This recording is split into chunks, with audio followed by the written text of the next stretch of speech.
Beacon 23 Season 2 Episode 4 continues from where Episode 3 left off. Hallen and Iris enter the ship through the previously sealed air bridge. B-174 is not visible at all. Harmony has already designated the ship as unsafe. There is a bug in her setups that makes the anomaly on the beacon invisible. Most likely, an AI was operating the spacecraft. Together, they search the severely destroyed ship for additional hints about what transpired. As Iris discovers a hovering object that resembles an alien, Hallen obtains the flight recorder. Returning to B-23, they disassemble the recorder in order to examine what transpired prior to the spacecraft docking. After the ship docks, Harmony notices a temperature shift that has likewise remained mysterious. As soon as Iris encounters the monster, Hallen gives her some potassium iodide to help counteract its effects. Iris says she thinks the ISA has been breached while going over the recorder. Alepht's QTA has adopted the persona of a totalitarian organization with absolute authority over the cosmos as part of his attempt to become God. They devise a bizarre scheme in which Iris takes the damaged B-174 and Hallen takes off in her ship. Given that they are aware of the alien's presence, it is unclear why they have come to this conclusion. Harmony strangely recognizes Dev in her setups. Despite Harmony having murdered her in the last episode, she has returned, albeit in an undefinable form. She is most likely the reason of the abnormality. Harmony seemed to believe so. In an odd incident, Hallen makes use of Iris' security ring just before Aleph sentences him to an eternity of imprisonment on the beacon. On the beacon, the temperature has plummeted dramatically to the point that we can see the vessel's pillars crystallizing. Harmony reveals in a touching moment that she imprinted on Hallen while with Aster, suggesting Hallen will serve as her AI advisor and guardian. Hallen, nevertheless, insists he doesn't require any more AI intervention in his life. Harmony collaborates with Iris to assist her in determining the true circumstances surrounding B-174's vessel. The culprit throughout the record-checking process is a nebula known as AH-76. The vessel's voyage strayed from the usual route close to this body. Other than the nebula's name and the fact that it obstructed the vessel's path, little much is disclosed. Harmony plays B-174's final message, in which he declares that it's over and issues a mayday signal. Hallen tries everything and plans ahead, but he can't use Iris' ship to leave the beacon. Aleph's orders will keep him confined there. Once more coming to the surface, Dev accuses Harmony of being picky when she goes back to her mental state.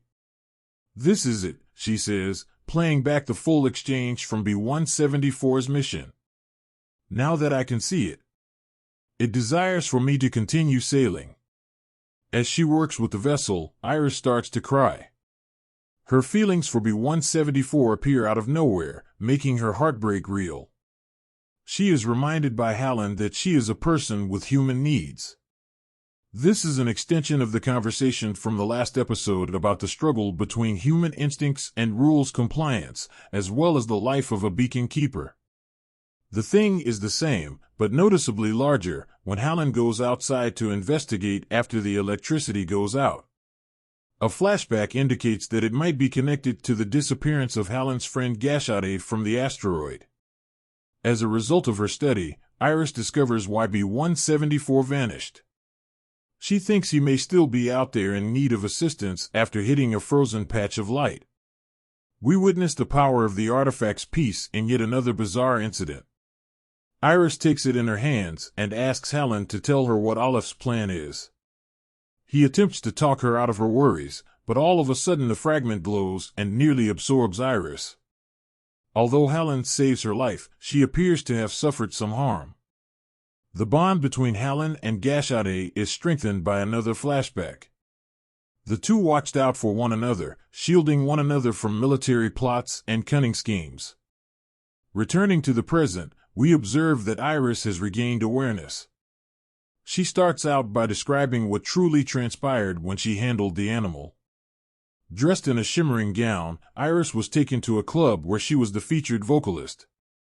Dev was the only one in the audience who assisted her in getting her rhythm and synchronization back. But in the end, she turned her down. Now they both agree that Aleph wants to be in charge of them. They choose to take the vessel out of B-23.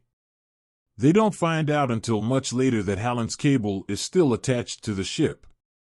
In a swift move, Iris cuts it off to preserve Hallen's life.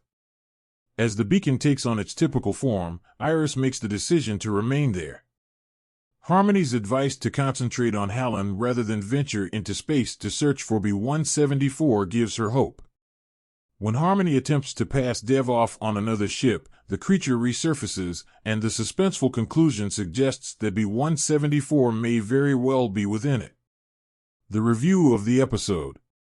The viewer's love/hate relationship with Beacon 23 is still going strong. Iris's excellent debut last week was not duplicated in episode 4, which is disappointing. There are definitely moments when the story drags because of sluggish editing and framing. The advent of the creature raised the possibility of a change in tone for the program. But Aleph and his ambitious ideas for the artifact have become the topic of talk. The creators certainly have a penchant for occasionally taking unexpected turns. I'm not sure how long MGM will be able to put up with this continual switching and chopping. Having stated that, Season 2 of Beacon 23 is almost ready to be watched.